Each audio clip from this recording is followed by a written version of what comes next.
नमस्कार। आज मैं फिर आपके सामने अपराध की एक और घटना लेकर आया हूं। आज की इस घटना की तारीख है 5 दिसंबर सन 2002।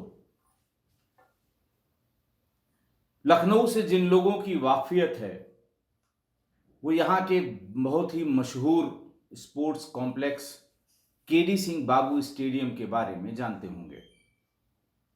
बिल्कुल शहर के बीच में, गोमती के किनारे, हजरतगंज थाना क्षेत्र और हजरतगंज बाजार के पास ये केडी सिंह बाबू स्टेडियम है।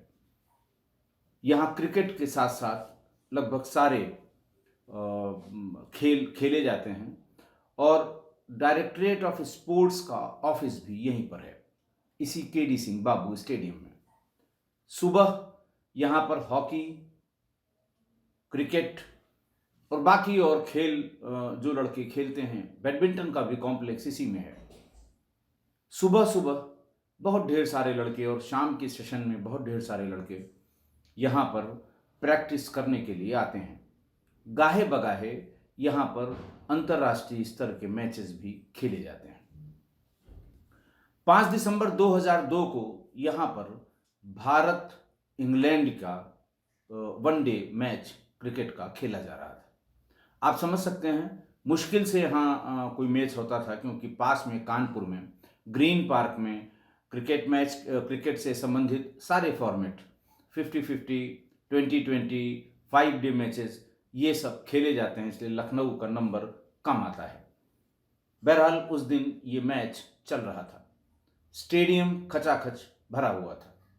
स्टेडियम के बाहर ढेर सारी पार्किंग्स में गाड़ियां, बड़ी बड़ी गाड़ियां खड़ी हुई थी। दोपहर के 2 बजे के बाद लगभग 3 बजे के आसपास जब मैच खत्म होने को आया, उसके पहले ही लखनऊ के एक बड़े राजनीतिक व्यक्ति श्री लालजी टंडन, जो उस समय कैबिनेट मंत्री थे और बाद में वो राज्यपाल रहे मध्य प्रदेश या बिहार के, और उस पद पर रहते ही उनका आकस्मिक निधन हुआ था। बहुत ही जाने माने राजनीतिज्ञ और बड़ी इज्जत उनकी शहर में, लखनऊ में है। उनके एक बहुत ही निकट रिश्तेदार श्री राजीव कपूर, जो 31 खुन रोड चौक क्षेत्र में है, वहाँ के रहने वाले थे और उनका चिकन का अपना व्यवसाय था। चिकन मतलब चिकन के कपड़ों का, लखनऊ जिसके लिए जाना जाता है। राजीव कपूर अपनी पत्नी अनीता के साथ अपने बेटे मानस को लेने के लिए स्टेडियम के मेन गेट के पास पहुंचे। उनका बेटा वहां पर क्रिकेट की प्रैक्टिस करने के लिए भी जाता था और जो वहां पर इनरोल्ड खिलाड़ी होते हैं उनके लिए इस तरह के मैचेस में कुछ कंसेशन दिए जाते हैं। वो अपने समय से मैच देखने आ गया था और उसने ये बता दिया था कि हम मुख्य द्वार मेन चैनल गेट के पास से ही निकलेंगे। राजीव कपूर ने यह अंदाजा लगा के कि अब अगले 1 घंटे में मैच खत्म होगा, वो अपनी पत्नी के साथ उसे लेने के लिए स्टेडियम के पास आ गए। राजीव कपूर के भाई का एक छोटा बच्चा आयुष, उम्र करीबन 1.5 साल, वो अनीता कपूर से काफ़ी वो हिला मिला हुआ था। चलते समय वो बहुत रोने लगा और अनीता ने कहा कि हम इसे अपने साथ ले चलते हैं। वहीं आसपास जब मैच के ख़त्म होने का जब आप इंतज़ार करेंगे तो इसे आसपास घुमा देंगे, चुप हो जाएगा और तब तक मैच ख़त्म हो जाएगा और हम लोग मानस को लेकर चले आएंगे। राजीव कपूर के बेटे का नाम मानस था।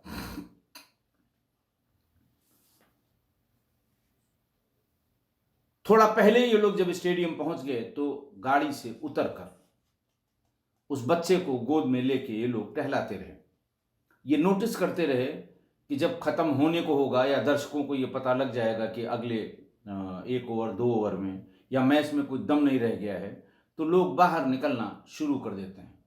जब लास्ट बॉल तक अच्छे फिनिश के आसार होते हैं तो अंतिम गेंद तक सारे दर्शक बंद के रहते हैं, लेकिन हार जीत का फैसला अगर उनको पता है कि चाहे 3 ओवर रह गया हो, चाहे 4 ओवर रह गया हो, उसका फैसला उन्हें, जब उसका रिजल्ट उन्हें पता होता है तो जल्दी छोड़ देते हैं स्टेडियम को। शायद इस मैच में यही हुआ। जब लोग बाहर आने लगे तो भीड़ अचानक काफी बाहर आने लगी। राजीव कपूर ने अनीता से कहा कि तुम बच्चे को लेके गाड़ी के भीतर चली जाओ, क्योंकि भीड़ बहुत आ रही है। इसको लेके न तो भीतर जाना संभव है, न रास्ते में उसका वेट करना संभव है। बच्चा छोटा है, किसी के धक्के वक्के से गिर जाएगा तो चोट लग जाएगी। बात बिल्कुल सही थी। इसलिए राजीव कपूर की पत्नी अनीता 1.5 साल के आयुष को लेकर गाड़ी के भीतर ही बैठ गई।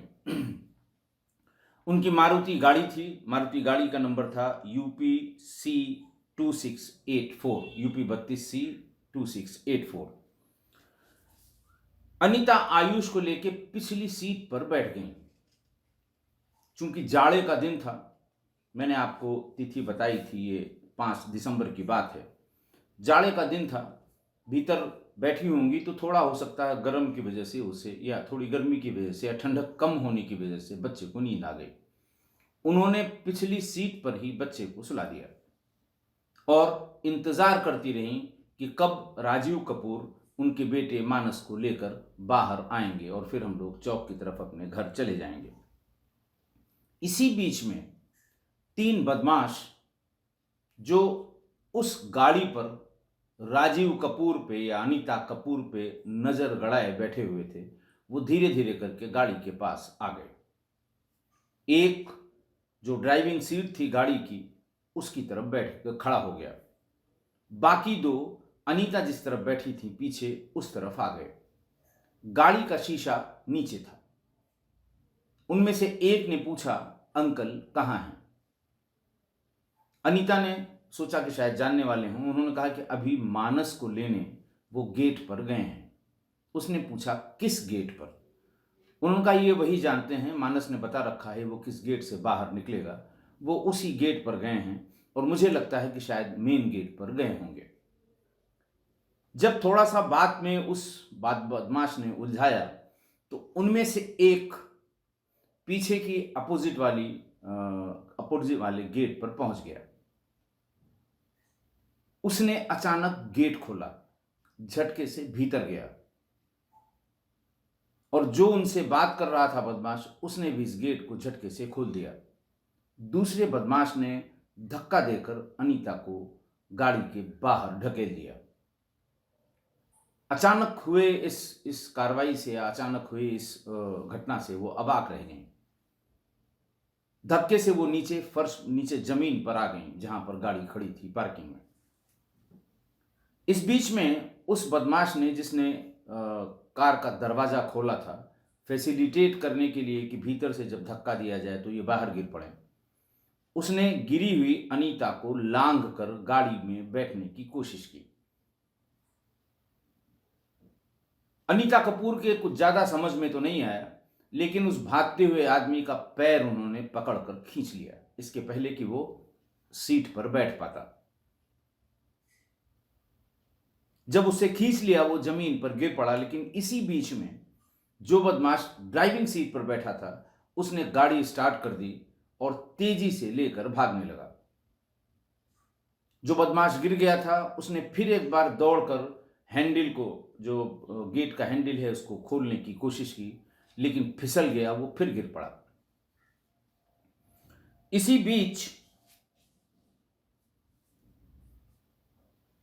वहां पर बनारस में फायर सर्विस डिपार्टमेंट में तैनात एक सिपाही रण बहादुर सिंह, जो मूल रूप से जौनपुर के चंदवक का रहने वाला था, उसकी नजर अचानक इस घटनाक्रम पर पड़ी कि एक भद्र महिला नीचे गिरी हुई, एक व्यक्ति का पैर खींचती है, वो गिर जाता है, गाड़ी स्टार्ट हो जाती है, गिरा हुआ आदमी फिर खड़ा होता है, गाड़ी के गेट के हैंडल पर हाथ लगाता है, स्पीड की वजह से फिर छिटक जाता है, फिर गिर जाता है, फिर गाड़ी की दिशा में ही तेजी से भागने लगता है। यह सब कुछ 30 सेकंड या 30 सेकंड से थोड़ा ज्यादा समय में हुआ होगा। लेकिन रणबहादुर को यह समझ में आ गया कि जरूर कहीं न कहीं कुछ न कुछ गड़बड़ है। उसे कुछ समझ में नहीं आया, सिर्फ ये समझ में आया कि कोई बात जरूर है जो ये आदमी भाग रहा है। उसने उसका पीछा कर लिया। पहले वो आदमी स्टेडियम के पीछे गया, फिर वहां से भाग के मेहरोत्रा पान भंडार वाले सामने से जो रोड है वहां से आया, मेन चैनल के सामने से भागता हुआ यूनिवर्सिटी को जाने वाले गोमती के पुल की तरफ, पुल पर नहीं गया, वो पुल की तरफ गया। उसके बाद नीचे जहां मंकी ब्रिज शुरू होता है ये वहां तक गया होगा। इस बीच में रणबहादुर ये चिल्लाते हुए कि पकड़ो पकड़ो बदमाश है, पकड़ो बदमाश है, उसके पीछे दौड़ रहा था। तमाम पुलिस वाले वहां पर ड्यूटी पर थे और तभी चौकी इंचार्ज स्टेडियम की भी नजर पड़ी कि वर्दी वाला एक सिपाही किसी के पीछे दौड़ रहा है और चौकी स्टेडियम और मुख्य द्वार या मुख्य चैनल जो स्टेडियम का है उसमें 50-60 कदम की ही दूरी है। वो भी उनके पीछे पीछे भागा। थोड़ी दूर आगे जाके रणबहादुर ने उसे पकड़ लिया। वो फिसला, गिरा और रणबहादुर ने पकड़ लिया। पकड़ के स्टेडियम के चौकी इंचार्ज उसे वहां पर ले आए जहां वो महिला चिल्ला रही थी, मदद मांग रही थी कि मेरे बच्चे को ले गए, मेरी गाड़ी ले गए। उसने गाड़ी का नंबर बताया और ये बताया कि मेरा 1.5 साल का आयुष उस गाड़ी में है, बदमाश उसी को लेकर गए हैं।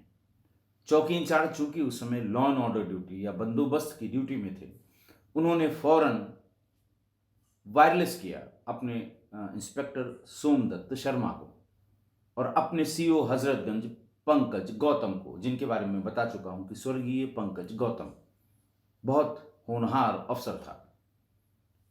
इन दोनों को जैसे ही बताया, डीसी दुबे साहब उस समय एसपी सिटी थे। चूंकि मैच एकदम खत्म होने वाला था, सारी फोर्स अलर्ट थी, सबने इसको सुना और नंबर को रिपीट किया गया बार बार कि ये जहां कहीं मिले इसको फौरन रोका जाए, बदमाश इसमें 1.5 साल के एक बच्चे की किडनैपिंग करके गए हैं।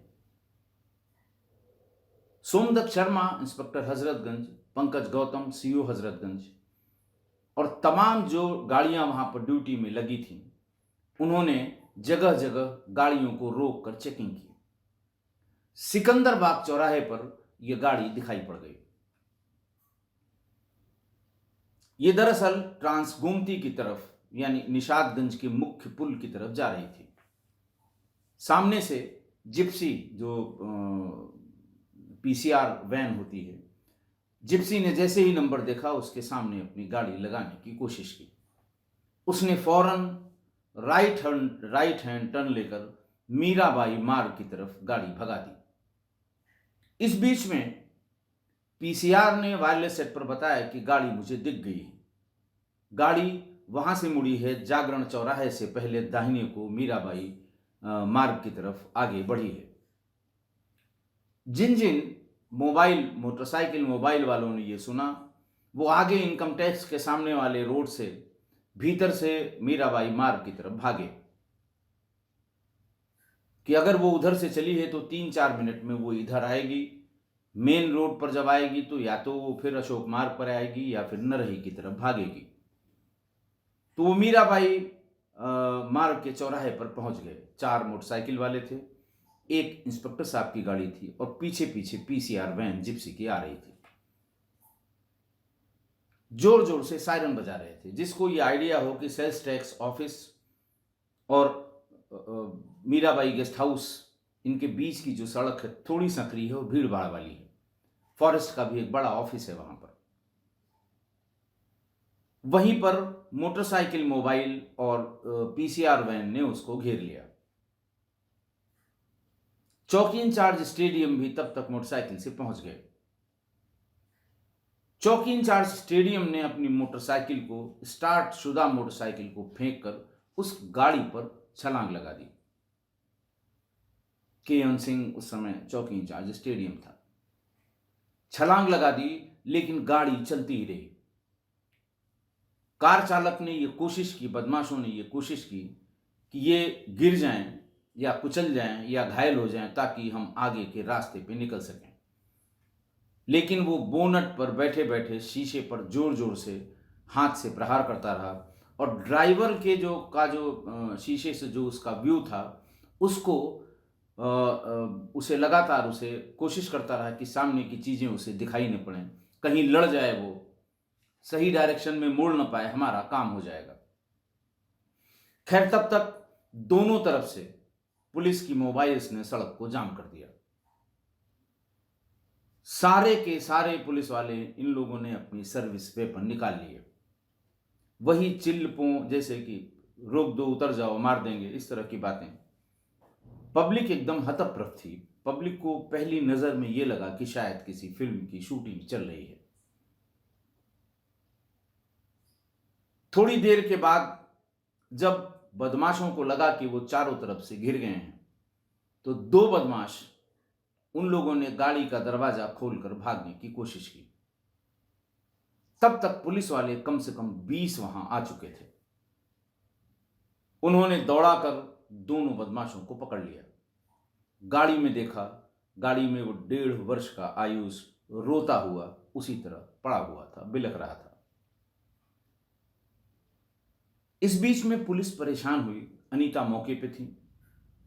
अनीता सिर्फ यही कह रही थी कि मेरे बच्चे को वापस करिए या मुझे वहां ले चलिए जहां मेरा बच्चा गया है।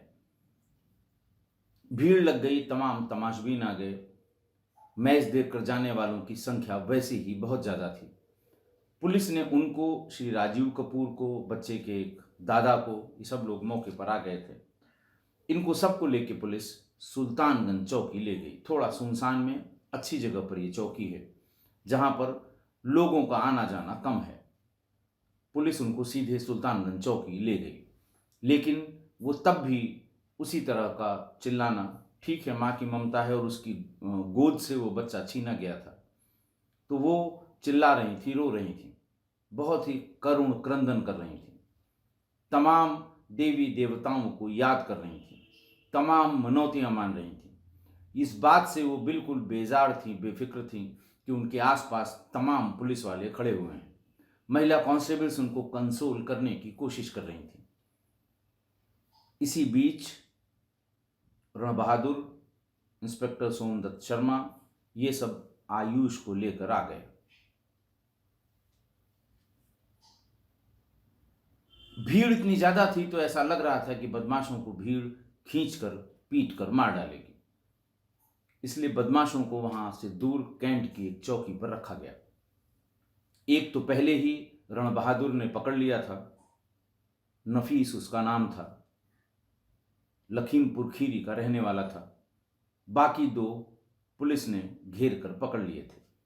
इनको कैंट की एक चौकी पर ले जाया गया और आयुष, उसके ताई, उसके ताऊ, दादा, इन सबको कहा गया कि आप बच्चे को लेकर घर जाइए, हम लोग थोड़ी देर में इसको मेडिकल चेकअप के लिए ले जाएंगे कि ऐसा न हो इस बीच में इस बच्चे को नींद की कोई दवा या कोई चीज़ खिलाई गई हो।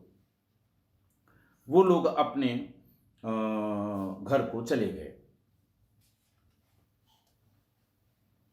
जो 3 पकड़े गए,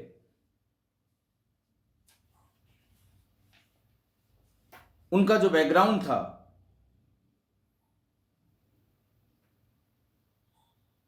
कुलदीप सिंह संधू और राहुल कुमार, ये दो तो वो थे जो कार में पकड़े गए। जो आयुष, जो राजीव कपूर की कार में लेकर इसको भागे थे, ये दो थे। इनका नाम था कुलदीप सिंह संधू और राहुल कुमार। दोनों ही पलिया कला खीरी के रहने वाले थे, लखीमपुर खीरी के। स्टेडियम के पास नफीस को रणबहादुर ने पकड़ लिया था। शिया डिग्री कॉलेज से बीएससी पास करने के बाद राहुल कंप्यूटर का कोर्स कर रहा था। बीएससी पास, एप्टेक में कंप्यूटर का कोर्स कर रहा था राहुल।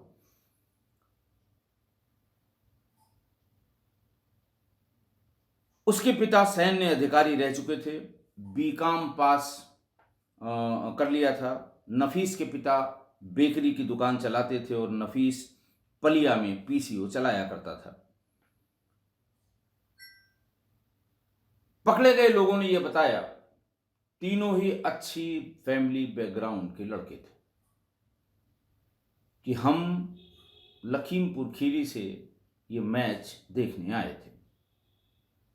मैच देखने के पहले हम लोग होटल में रुके थे, क्योंकि मैच होना था। बहुत ढेर से लोग आसपास के जनपदों से आए थे। होटल बहुत महंगे और फुल हो गए थे। हम लोगों ने खाना वाना खाया, घूमा, पैसा लगभग सब खत्म हो गया था। हम लोगों के दिमाग में आया कि अगर किसी छोटे बच्चे की किडनैपिंग कर ली जाए तो अभी के अभी दसियों लाख रुपए हमें मिल जाएंगे। हम लोग स्टेडियम से बाहर निकल आए। बाहर निकलने पर कोई इतना छोटा बच्चा जो हम लोग संभाल सकते हो नहीं दिखाई पड़ा। तभी यह गाड़ी आकर रुकी और एक महिला एक छोटे बच्चे को अपनी गोद में उठाकर इधर उधर टहला रही थी। हम लोगों ने देख लिया कि बहुत बढ़िया मौका है। हमें इनकी बैकग्राउंड का पता नहीं था, ये कौन लोग हैं, लेकिन शक्ल, सूरत, वेश भूषा, चाल ढाल से लग रहा था कि ये लोग बड़े आदमी हैं, व्यापारी हैं और हमें 5-10 लाख रुपए तुरंत मिल जाएंगे। सबसे बड़ी समस्या ये हुई कि इस माँ को हम लोगों ने समझा था कि इन्हीं का बेटा है, इसको बच्चे से दूर कैसे किया जाए। हम लोग देखते जा रहे थे। तब तक जो कपूर साहब थे, यानी उनके जो पति थे, वो स्टेडियम की तरफ चले गए और हम लोग इसीलिए श्योर होना चाहते थे कि वो किसी काम से गए हैं कि थोड़ी देर में आ गए हैं। पहले से तय कर लिया था, देख लिया कि बच्चा भीतर है। राहुल गाड़ी की ड्राइविंग बहुत अच्छी कर लेता था। कुलदीप शरीर से बहुत हृष्ट पुष्ट था। यह कहा गया कि तुम उस तरफ से घुस के इसे धक्का देके गिरा देना। मैं मतलब नफीस और संधू, नफीस और कुलदीप ये दोनों पीछे बैठ जाएंगे और राहुल गाड़ी को लेके आगे बढ़ेगा। थोड़ी देर में हल्ला होगा, तब तक हम लोग खीरी पहुंच जाएंगे। इसे कहीं जंगल में रखेंगे, कोशिश करेंगे कि ये किसी का नाम पता बता दे। अगले दिन अखबार का इंतजार करेंगे। अखबार में निकलेगा ही कि फलां का बच्चा उठाया गया या फलां। फिर वहां अपने दोस्तों को फोन करके उनका फोन नंबर पता कर लेंगे और तब उनसे फिरौती मांगेंगे। 2-3 दिन का समय तो लगेगा, लेकिन काम बिल्कुल पक्का होगा, पैसा जरूर मिलेगा। ये इनके दिमाग में था।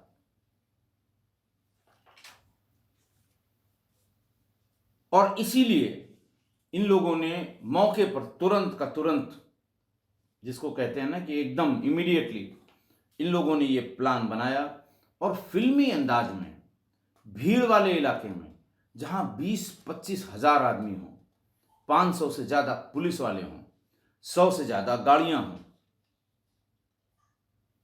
वहां पर यह दुस्साहस करके इन्होंने किडनैपिंग की। तीनों पकड़े गए।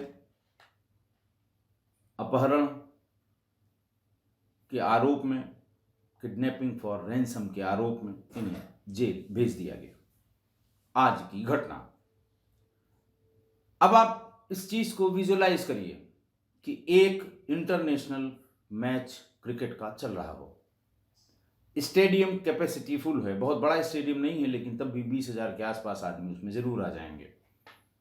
और जब ओवर क्राउडेड होता है स्टेडियम तो 25,000, 26,000 इतने आदमी जरूर आ जाते हैं। उसका मेन गेट, आसपास 100-200 गाड़ियां खड़ी हुई पार्किंग्स में, अलग अलग पार्किंग्स में। हर गेट पर 15-15, 20-20 सिपाही, दरोगा, सीओस तैनात। मैच देखने के लिए जिले के सभी वरिष्ठ अधिकारी भीतर मौजूद। वो खुद भी मैच देख रहे थे और ये देख रहे थे कि कितनी मात्रा में पुलिस यहां लगी हुई है। लेकिन तब भी 1.5 साल के बच्चे को अपहरण करने का, बच्चे का अपहरण करने का दुस्साहस इन बदमाशों ने किया। एक तो ये मिथक कि साहब कहीं भीड़ भाड़ के इलाके में या जहां लोग बहुत ज्यादा हैं वहां अपराध नहीं हो सकता या कोई हिम्मत नहीं कर सकता। लेकिन ये बात सही है कि अगर हिम्मत करके वो करेगा भी तो पकड़ जाएगा, तो पकड़ तो गए, लेकिन हिम्मत करने में कोई कमी नहीं रखी। कपूर साहब से बड़ी गलती हुई। जाते समय वो कार की चाबी नहीं ले गए। कार की चाबी लगी हुई थी, वो इसी का इंतजार कर रहे थे। जैसे ये कहते हैं कि उनके भाग्य से, बदमाशों के भाग्य से सारी स्थितियां उनके अनुकूल होती गईं। गाड़ी में चाबी लगी हुई, बच्चा कार के भीतर, महिला शीशा नीचे किए हुए उसके भीतर बाहर झांककर अपने पति और बेटे मानस का इंतजार कर रही। राजीव कपूर के आने में समय लगेगा, उनके पास टाइम था। गाड़ी भीतर की तरफ उसका मुंह नहीं था, बाहर की तरफ था। शायद कपूर साहब ने यह सोचा होगा भीड़ बहुत ज्यादा होगी, जल्दी से बच्चे को बिठाकर सीधे यहां से चौक की तरफ चले जाएंगे। मैंने अपने सेवा काल में पचासों सैकड़ों ऐसे हाईवे पर या रास्ते पर लूट की घटनाएं देखी हैं, जब चौपहिया वाहन के या चार पहिया वाहन के मालिक या दोपहिया वाहन के मालिक गाड़ी में चाबी लगी हुई छोड़कर 2-4 मिनट के लिए कोई सामान लेने के लिए या नेचर्स कॉल अटेंड करने के लिए 5 ही मिनट के लिए गए होंगे, लेकिन वहां ये मोटरसाइकिल से घूमते हुए अपराधी दूर से देख लेते हैं कि गाड़ी में चाबी लगी हुई है, आदमी उतरा हुआ है। 1 मिनट से भी कम समय में गाड़ी की स्टीयरिंग पर बैठना, स्टार्ट करना और गाड़ी को लेकर भाग जाना। मालिक पीछे पीछे शोर मचाता हुआ दौड़ रहा है। अगर 2 आदमी भी रहते हैं तब भी ये दुस्साहत हाईवे के लुटेरे करते हैं। बैठ गए, जो अगला आदमी है वो चिल्ला रहा है, 20-30 किलोमीटर दूर जाके उसे 2-4 थप्पड़ मार के नीचे उतार दिया और गाड़ी लेके चले गए।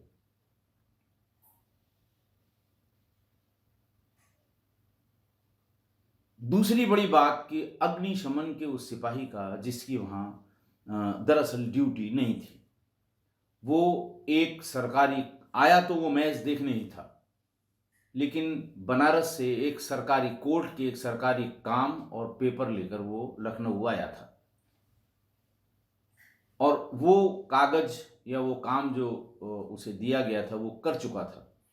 उसे उसी दिन वापस बनारस जाना था, लेकिन ये सब उसने सब इसलिए किया था कि मैं मैच देखूंगा। यंग सिपाही था। अगर वो इनका पीछा न करता तो उससे पूछने वाला कोई नहीं था, क्योंकि वो ड्यूटी पर नहीं था, वर्दी पहने हुए था, टिकट लेकर मैच देखने अपने दोस्तों के साथ गया था। अगर उसने 1 मिनट की भी देर की होती तो आप अंदाज लगाइए आयुष का, उस 1.5 साल के मासूम का क्या हुआ होता। नौसिखिए किडनैपर्स, पहली बार किडनैपिंग, ज्यादा पैसे की लालच, रैंसम को वो डील कर पाते कि न कर पाते, डर जाते, बच्चे के साथ क्या करते ये कहना मुश्किल था। लेकिन 30 सेकंड या 40 सेकंड की जो उसका उसने जो आंखों से देखा, उसमें जो रिफ्लेक्स उसका काम किया कि अब मत चूको चौहान, ये जरूर गड़बड़ है, और उसने पीछा कर लिया। 1-2 मिनट की भी देर हुई होती तो फिर कुछ हाथ ना आता।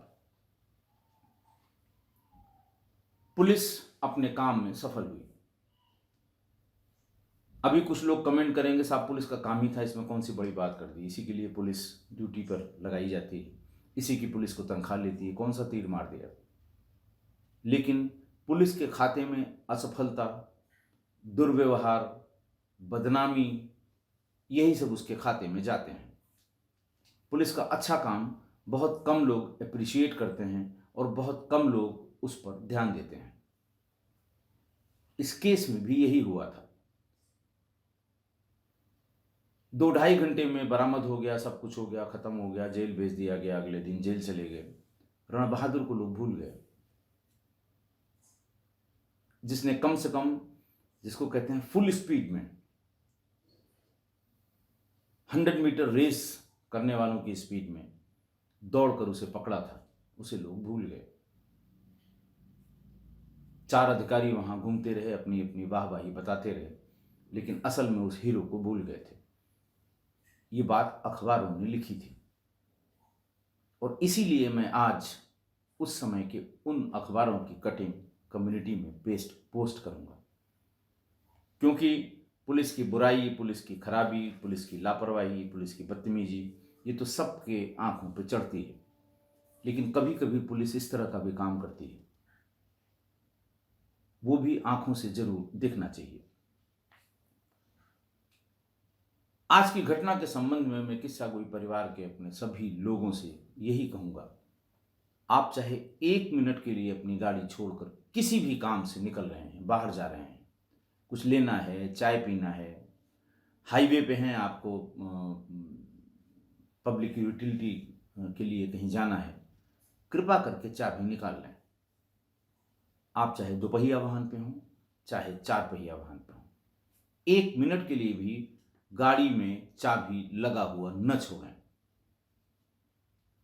बहुत बड़ी बड़ी, बहुत, जो भी हाईवेज के किनारे या हाईवे पेट्रोल पर रहने वाले जो पुलिसकर्मी हैं, वो सब जानते हैं कि कितनी घटनाएं, नंबर्स भी बताना मुश्किल है, कितनी घटनाएं हाईवे लुटेरों ने ऐसे ही की हैं। अच्छी गाड़ी, बड़ी गाड़ी दिख गई, एक आदमी कोई उतर के गया, नज़र डाल के देखी चाबी लगी हुई है, 1 सेकंड के भीतर स्टार्ट की, वो ले उड़े। लिखाते रहिए FIR, आती रहे उसकी फोटो CCTV में, कोई फर्क नहीं पड़ता इन बदमाशों को। तो इसलिए चाबी आप निकाल लें, अपने साथ रखें, पता नहीं किसकी नीयत कब खराब हो जाए। आशा है आप मेरी इस बात से सहमत होंगे। आज के लिए बस इतना ही। बहुत बहुत धन्यवाद।